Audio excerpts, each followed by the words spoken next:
Hey everyone, and welcome back to the channel. So in today's video, I want to talk about blind spots and how you can completely remove them no matter what type of vehicle you are driving.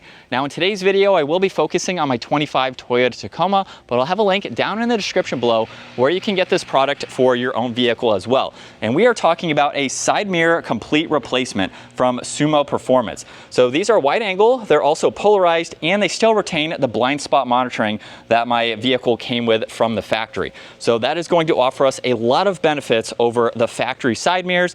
As you can tell, I have the truck, I have an SUV, I also have a mid-engine sports car.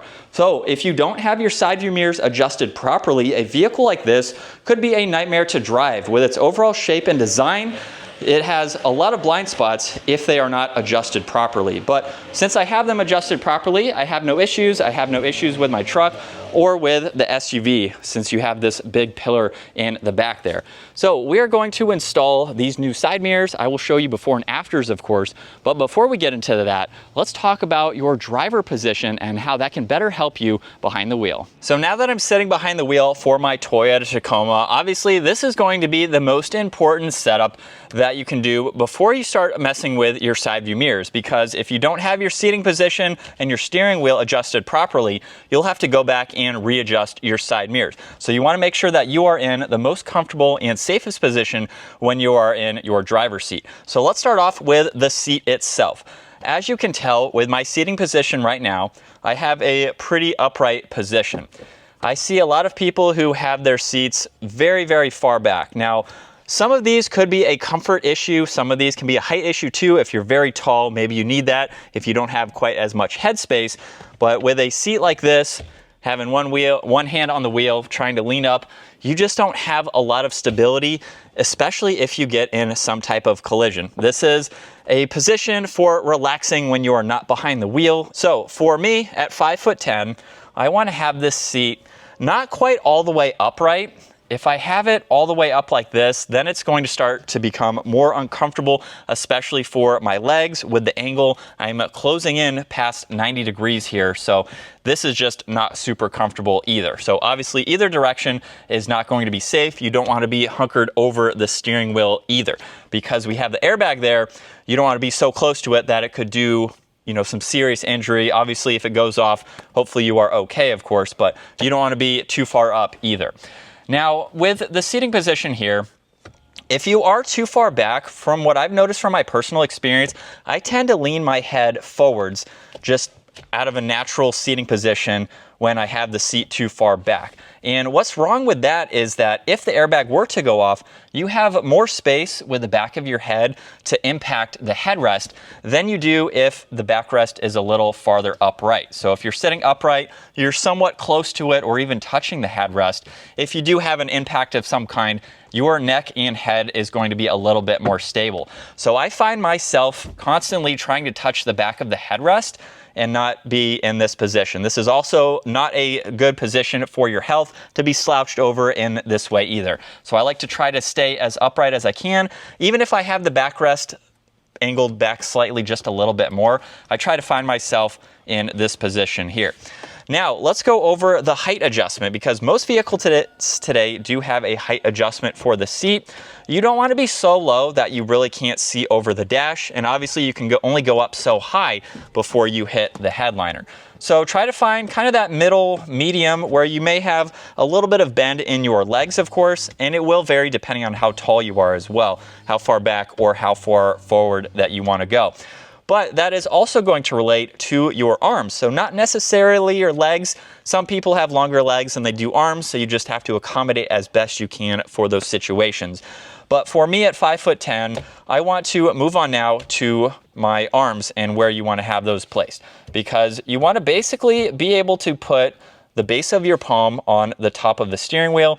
You don't want to be so stretched out that it's a reach, and you don't want to be so close that you have a very big bend in your elbow. So kind of right here is a nice comfortable position where a lot of people seem to drive with one hand, which is a whole nother topic really. it's just not quite as safe as having two hands on the steering wheel. But for the measurement of where I want to be, I will have my palm resting right on the top of the steering wheel, so that way I know it's close enough and it's not too far away, of course. And then the height of it is just going to depend on your comfort. I would say, obviously, if it is too low, which we can go ahead and do, then it's going to be harder to enter and exit, and it does feel a little odd being that low. And then if you do have it too high, which in my truck all the way up is where I do have it, so I don't have a lot of height on this adjustment, but you just want to be in a nice comfortable position, especially if you're holding it at 9 and 3 here. You have a little bit of bend in your elbows. You can easily touch armrests on both sides, still maintain a grip on the steering wheel, no matter where you do want to hold it. So from there, we are pretty much in my seating position, what is comfortable for myself. I have a good outlook over the hood through the windshield. I have a good grip on the steering wheel here. And then for all you manual drivers out there, because you can get the 4th gen with a manual, so we might as well talk about that briefly. Everything is going to be the same in terms of the seating position, the steering wheel, the height, just how you feel and what I just went over.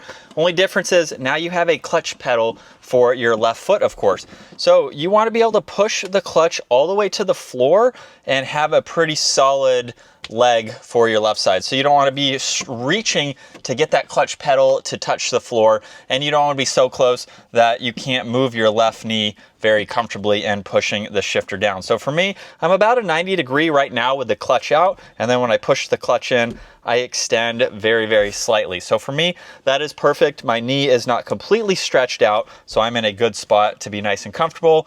Plenty of room with the steering wheel as well, and it's also in a good spot too. So we're going to look at the passenger side since I have a vehicle parked there at the moment, and I'm going to have the camera in as close to my eye view as possible. So from here, what I see is most of the truck. I can almost see the passenger door handle for this front door located in the lower left corner. I can see the entire bed, and this is where you can get into some tricky situations where you're eliminating a view from a vehicle to see more of your own vehicle, which is not needed. So for the passenger side, let's poke out that mirror to where from my view, so from my head right here, I am going to go to where I can just barely see the fender flare on my passenger side.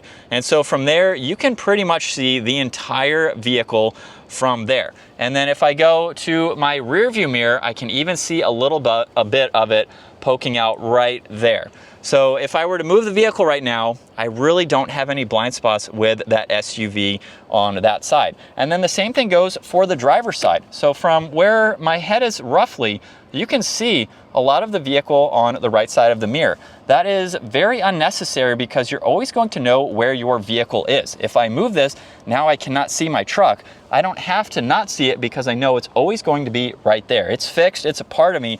I don't need to see my truck. If I want to move my head slightly, I can see a little bit of it just to double check, but this is going to give you a lot more visibility in both directions. So if we start to move forward like we are simulating passing them out on the highway, let's get to right about where the X5 is going to disappear. So as you can see the physical vehicle disappearing right here at the passenger corner, it's already in my side view mirror. It's not quite in the rear view mirror yet. If you do have a digital rear view mirror, we will cover that in just a second. But as you can tell, you can't see that vehicle physically, but now we have eyes on it right there, and then it is starting to creep into view just behind that headrest, or in your digital rear view mirror if you have one of those. So with the rear view mirror as well, which I didn't touch base on it earlier, you want to have this centered with your rear glass. So that way you can easily see through it. In a vehicle like this, where I have the headrests right there, pretty much in my way, I could remove them. That's where the digital rear view mirror comes into play. But if you don't have one, you can have that set up right in the middle and still see through it. And as you can tell, I can see a little bit of the vehicle right there. So let's start to continue moving to where we're going to be very far out from the X5. So we are probably 3 car lengths in front of it where you can still see it there, and I can see it right there without using the digital rear view mirror. If I did this, I have full view, of course, which not all vehicles do come with, but I can see it right there, and I can see it right there. And now with the vehicle on our driver's side, I'm going to go forwards just enough to where the vehicle is physically going to not be able to be seen. So from here, if I turn my head to the left, there is no vehicle, but I can already see it in my side view mirror. So that way, I don't even have a blind spot over that shoulder. We're not really going to see it in the rear view mirror, but as I start to pull forwards, like I was passing it on the road, I can still see it from my eyes here. And so even with a glance over the left shoulder, I can still see it through the window there. And again, just depends on your vehicle, the glass that you can see. Most vehicles you can see through that glass, but I still have it in frame on that side. Now, one thing that I also want to cover, which I didn't earlier, is the height adjustment of your side view mirror. So up or down, having it angled this way or down. Obviously, you don't want to have it all the way up to where you're just looking at the sky, and you don't want to have it facing all the way down where you are just looking at the pavement. So you want to have it kind of right in the middle. So let's move on to the uninstallation of the factory mirror now. Now this is going to be similar with other vehicles as far as popping this out. Once we get to the mirror cap, it will vary, of course, depending on the type of vehicle that you have. But in general, it is going to be the same process where there's 4 clamps on the back side. So there's a circle right in the middle with 4 corners where this is attached to. So just being very careful, I want to try to pop it out just like that. So that is 3 of the 4, and then I can angle it the other way to get the other 2. Now from here, there are 2 connections for this specific mirror. So the first one is not that hard to do. There's this tab on the back side here, right here, that you have to pull up, and then you can pull this connection out. So I got my fingernail underneath there. You could use a very small flathead just to prop it up enough to pull this section out. There's 2 metal tabs that come off of the mirror itself. Oh, so that was one, if you heard that pop, and I don't want to twist it in the opposite direction. There we go. So that did bend slightly, but at least you can straighten it out. If you're gentle with it, you're not going to break those. And so now with the specific mirrors that I decided to get, they do come with a turn signal for the actual mirror. So that means that I need to remove the mirror cap itself. Now you don't have to do this. Even if you get that option, you can just plug and play and use these here. But in order to remove the mirror cap off of the Tacoma here, there's a tab located right on the inside, and this is where I am going to start, because if I use my trim removal tool along with popping out that trim piece or that tab located right in here, this is actually a good start in order to get this out. So you can just wiggle your trim tab inside of there to get this corner started here, and as you could hear, a few of those are already starting to pop out. And so if you do it right, you can slowly start to wiggle this off. So just like that, we have the mirror cap off. So we have the wiring and the connectors here, so you can actually put this completely back to stock if you are ready to put on the factory mirrors. So on the driver and the passenger side, you will see where the turn signal is connected. For this passenger side, there is a white wire and a pink wire. So I am going to remove them from this small location where the rest of the wires are. So I'm going to put a red one on the pink there, and then put one underneath it for the white wire. So I'll just have both of those right here where the mirror cap will easily go on top, and then we have the supplied wire. Now you'll notice 2 ends have these connections. These will go into the back side of the mirror, and then we have a lot more wire here than we need. But from what I found doing the other side, just pick this hole right here behind the turn signal, and you can have the wires go straight through, pull it out the other side here. We don't need this much. I'm just showing you, just that way you can see where it goes. And after you've cut your length, all we need to do is separate the end of this wire. So you don't have to take any of the coating off. So that way one of them can go in on one side here, and all you need to do is clamp down on that metal section right in the middle. So you want to make sure that the wire is completely in there. We will just clamp down on this as well. We can clamp both of the end caps on them down. And now that we are on the front side, you'll notice these 2 connections right here are for our new connection for the turn signal. So it's just a matter of sliding these on until they go all the way in. You won't hear a click or anything, but you can at least get them to push all the way on. So you have the same 2 up top that you will just put on the back side of those silver tabs until it pushes on all the way. and then you have that other connection where you will put it on until it clicks just like it did.